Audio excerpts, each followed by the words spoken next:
नमस्कार दोस्तों, मेरा नाम है प्रदीप चौहान।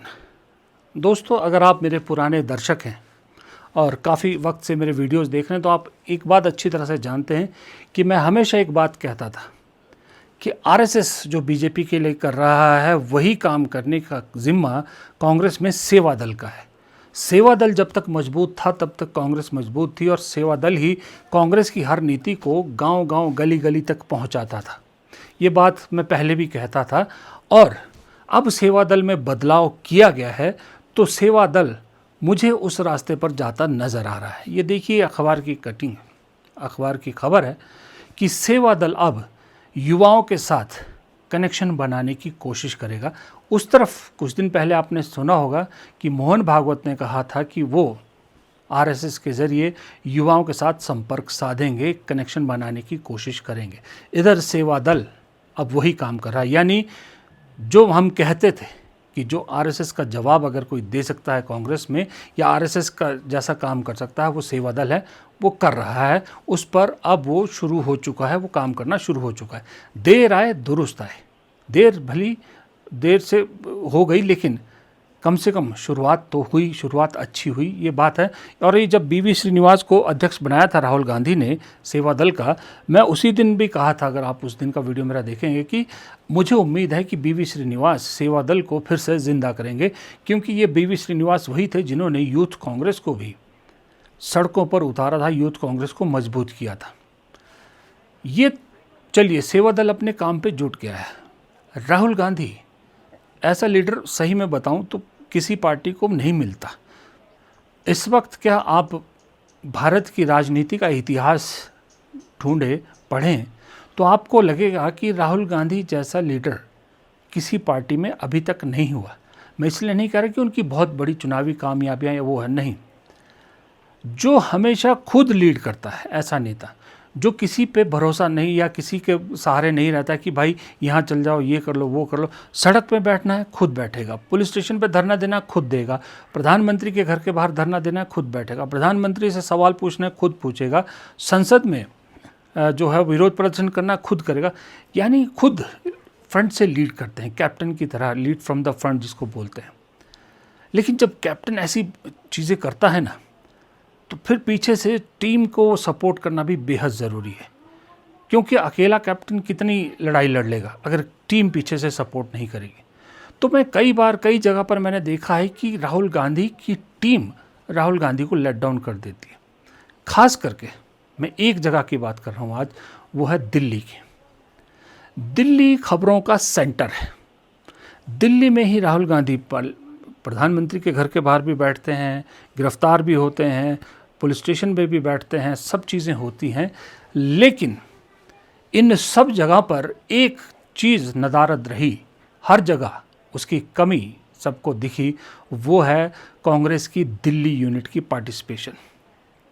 जिस दिन प्रधानमंत्री के घर के बाहर धरना दिया था, दिल्ली यूनिट के नेता सबसे लास्ट में पहुंचने वालों में से थे। कल पुलिस स्टेशन के बाहर धरने बैठते प्रियंका गांधी पहुंच गई, सब लोग पहुंच गए, लेकिन दिल्ली यूनिट के नेता दिल्ली के प्रदेश अध्यक्ष तक बाद में पहुंच रहे हैं। सब कुछ दिल्ली में हो रहा है, लेकिन दिल्ली की यूनिट, सही में बताऊं, दिल्ली की इकाई कांग्रेस की सबसे नकारा इकाई है इस वक्त। वरना जितना राहुल गांधी दिल्ली में कर रहे हैं, किसी और प्रदेश में इतना किया होता तो वहाँ तो प्रदेश का ग्राफ यूं उठ गया होता। वहाँ के नेता तो रोज़ पूछ रहे होते राहुल गांधी से कि सर अब नेक्स्ट क्या, अब नेक्स्ट क्या, अब नेक्स्ट क्या। यहाँ तो मुझे लगता है सब घरों में सोए होते हैं। जब राहुल गांधी कर देते हैं तब उनको मैसेज जाता है कि ऐसा ऐसा हो गया, तब वो नींद से उठते हैं और पहुँचते हैं, तब तक तमाशा ख़त्म हो चुका होता है। अब आप सोचिए, एग्जाम्पल दे रहा हूँ मैं, कि किसी की पढ़ाई नहीं कर रहा। अगर जीतू पटवारी जैसा प्रदेश अध्यक्ष दिल्ली में होता, जो रोज़ खुद सड़क पे होता है, तो ये राहुल गांधी के जितने एफर्ट्स हैं, ये कितना गुना ज़्यादा इनका इम्पैक्ट होता। सोचिए, दिल्ली इस वक्त मैदान कांग्रेस को खाली है। आम आदमी पार्टी हरा दी, बीजेपी ने उसको हरा दिया। बीजेपी की सरकार के काम से दिल्ली खुश नहीं है। कांग्रेस कहाँ है, कहीं दिखती है? अरे भाई, इसी मौके में तो आपके लिए जगह बनी थी, आप अरविंद केजरीवाल को हरा दिया, आप उससे खुश हो गए, उसके बाद फिर घर बैठ गए। इस वक्त दिल्ली में सबसे ज़्यादा एक्टिव कौन दिखनी चाहिए थी? कांग्रेस दिखनी चाहिए थी। अरविंद केजरीवाल पंजाब में बिजी है, कोई बात नहीं, जगह बनाने की जगह खाली है। रेखा गुप्ता से दिल्ली की जनता यूं ही दुखी है उनकी सरकार से।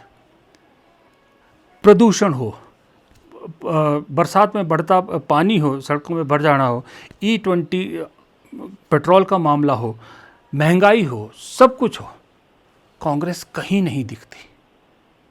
कांग्रेस कहीं नहीं दिखती। मैं आपको सही बताऊं, पूरी दिल्ली यूनिट पे आम आदमी पार्टी के सौरभ भारद्वाज अकेले भारी पड़ते। तो अगले बार भी जब भी होगा दिल्ली विधानसभा चुनाव, मुझे आज की डेट में तो नहीं लगता कि कांग्रेस का फिर से दिल्ली में खाता खुल पाएगा। मैं ईमानदारी से बात बता रहा हूँ। दुनिया भर के सबसे नकारा नेता कांग्रेस ने दिल्ली यूनिट में भरे हुए हैं। जब भी देखिए क्या होता है, जैसे हम चैनलों में काम करते थे या अखबारों में काम करते थे, मैंने तो 28 साल में से 25-24 साल सिर्फ चैनलों में काम किया।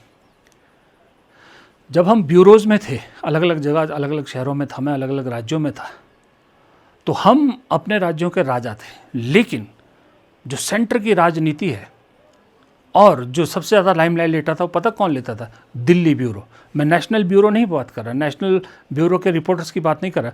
जो दिल्ली कवर करते थे, दिल्ली जो कवर करते थे, वो सबसे ज़्यादा लाइमलाइट ले जाते थे, क्योंकि दिल्ली खबरों का सेंटर है और दूसरा वो हेड ऑफिस में है, हेडक्वार्टर में है, पूरा सिस्टम उनके पास है, उनके पास अप्रोच ज़्यादा है, सब कुछ ज़्यादा है। कोई शिकायत हो तुरंत सॉल्व हो जाती थी। ये मैंने एग्जाम्पल इसलिए दिया कि यही एग्जाम्पल एग्जैक्टली पॉलिटिकल पार्टी पर भी लागू होता है। बीजेपी ने भी जब दिल्ली में सत्ता हासिल की नेशनल लेवल पे, तो दिल्ली यूनिट और मजबूत हुई। पहले भी हालांकि थी मजबूत, कमज़ोर हो गई थी। शीला दीक्षित के राज में कहीं बीजेपी गुम सी हो गई थी। उसके बाद फिर अपने आप को खड़ा किया ना उन्होंने। अरविंद केजरीवाल के राज में जैसी दिल्ली में मोदी सरकार बनी, बीजेपी ने मौके का फ़ायदा उठाया, मजबूत किया। कांग्रेस का सब कुछ दिल्ली में हो रहा है, हेड ऑफिस दिल्ली में, राहुल गांधी दिल्ली में, प्रियंका गांधी दिल्ली में, मल्लिकार्जुन खड़गे दिल्ली में, सब कुछ दिल्ली में। लेकिन लथार्जिक 0 सन्नाटा कांग्रेस के दिल्ली दफ्तर में, दिल्ली कांग्रेस में पसरा रहता है। और इसीलिए शायद आपने देखा होगा कि आए दिन कांग्रेस की किसी न किसी स्टेट यूनिट की मीटिंग होती रहती है। राहुल गांधी, मल्लिकार्जुन खड़गे, केसी वेणुगोपाल आपको उसमें दिखते हैं। कभी दिल्ली यूनिट की मीटिंग देखी? मुझे तो याद भी नहीं कि दिल्ली यूनिट की आखिरी बैठक कब हुई थी। शायद राहुल गांधी भी समझ गए हैं, कांग्रेस हाईकमान समझती है कि ये नकारा यूनिट है, फिलहाल इसको ठंडे बस्ते में रखो, देखा जाएगा। क्योंकि मुझे नहीं लगता कि अगले विधानसभा चुनाव को लेकर भी कांग्रेस में कोई उम्मीद है नेशनल लेवल पे भी कि दिल्ली यूनिट कुछ कर पाएगी, इसलिए मामला ठंडा है। अगर ये इसी तरह रहा तो फिर राहुल गांधी के एफर्ट जो है ना, उसका रिज़ल्ट में असर पड़ता है, उसके इंटेंसिटी में फ़र्क पड़ता है, मामला सारा यहाँ अटक जाता है। तुरंत राहुल गांधी जी, आप इतने बदलाव कर रहे हो, कोई एक ऐसा नेता तो ढूंढिए दिल्ली में जो कोई जान प्राण तो फूके, कहीं दिखे तो सही, आपके साथ खड़ा हो, आपकी चीज़ों को आगे बढ़ाए, तब तो कुछ मज़ा भी आए। वरना फिर आप 4 कदम आगे चलते हैं, आपके लोग 3 कदम आपको पीछे खींच देते हैं। टोटल मिला के आपका सफ़र 1 कदम का तय होता है। नमस्कार।